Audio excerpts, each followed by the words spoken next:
देश की तानाशाह हुकूमत जिसने ईडी और सीबीआई को मिलाकर झूठ का पहाड़ खड़ा किया, हमारे पार्टी के मुखिया अरविंद केजरीवाल जी की रिहाई ने यह साबित कर दिया है कि भारतीय जनता पार्टी के झूठ का पहाड़ ध्वस्त हो चुका है। पहले दिन से ही हम लोग ये कह रहे हैं कि ये पूरा मामला झूठ की बुनियाद पर खड़ा किया गया है और इस झूठ को फैलाने में, इस झूठ को बनाने में जिम्मेदार कौन है? देश की सरकार, मोदी जी की सरकार, देश की तानाशाह हुकूमत जिसने ईडी और सीबीआई को मिलाकर झूठ का पहाड़ खड़ा किया, अरविंद केजरीवाल को बदनाम करने के लिए, आम आदमी पार्टी को बदनाम करने के लिए, हमारे नेता और हमारी पार्टी को खत्म करने के लिए। लेकिन आज मनीष सिसोदिया जी की रिहाई, उसके बाद बाकी सारे लोगों की रिहाई और अब हमारे पार्टी के मुखिया अरविंद केजरीवाल जी की रिहाई ने यह साबित कर दिया है कि भारतीय जनता पार्टी के झूठ का पहाड़ ध्वस्त हो चुका है। माननीय सर्वोच्च न्यायालय का फैसला, जिसमें साफ तौर पे कहा गया कि जब ईडी से उनको जमानत मिल गई तो 22 महीने बाद वो सीबीआई सो के जागती है,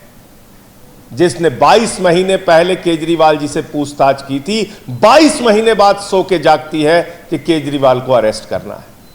इसका मतलब सीबीआई की अरेस्ट, ईडी की अरेस्ट, ये अपने खुद की जांच एजेंसी की अरेस्ट नहीं थी, नरेंद्र मोदी सरकार के द्वारा कराई गई अरेस्ट थी। तो तानाशाही का अंत होता है, झुकते हैं तानाशाह, झुकाने वाला चाहिए और वो झुकाने वाला व्यक्ति है अरविंद केजरीवाल, जिन्होंने अपने संघर्ष की बदौलत, अपनी ईमानदारी की बदौलत, अपनी निष्ठा की बदौलत दिल्ली के और देश के लोगों की सेवा करके पूरे देश में अपनी लोकप्रियता हासिल की है। उनको जेल के सीखचों के पीछे आप नहीं रख सकते, जेल के सीखचों के पीछे रख के उनके हौसलों को आप तोड़ नहीं सकते। तो ये आम आदमी पार्टी के एक एक कार्यकर्ता के लिए बहुत खुशी का क्षण है, पूरे देश के लिए और दिल्ली के लिए बहुत ही खुशी का क्षण है। अब हरियाणा और दिल्ली के रण में भारतीय जनता पार्टी को बुरी तरीके से हम लोग पराजित करेंगे और केजरीवाल जी के बाहर आने के बाद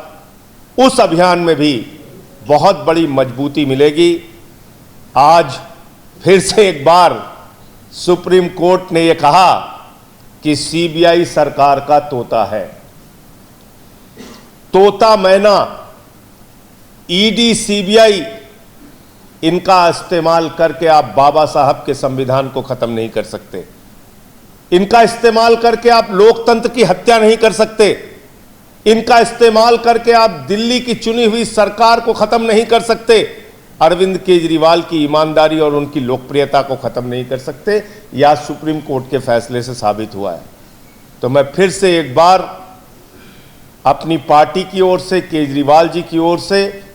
देश के उन तमाम लोगों को और तमाम राजनीतिक दलों को, इंडिया गठबंधन को,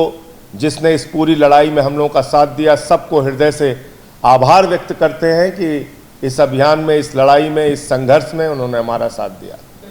अरे जब दो जजों का फैसला आया, एक जज के फैसले में साफ तौर पे सीबीआई को बिल्कुल सरकार के तोते के रूप में इस्तेमाल करने की बात कही गई है, तो यह अपने आप में कोई कंडीशन नहीं रखती केजरीवाल जी के ऊपर। आप देख रहे हैं सौगंध टीवी, सौगंध वतन की।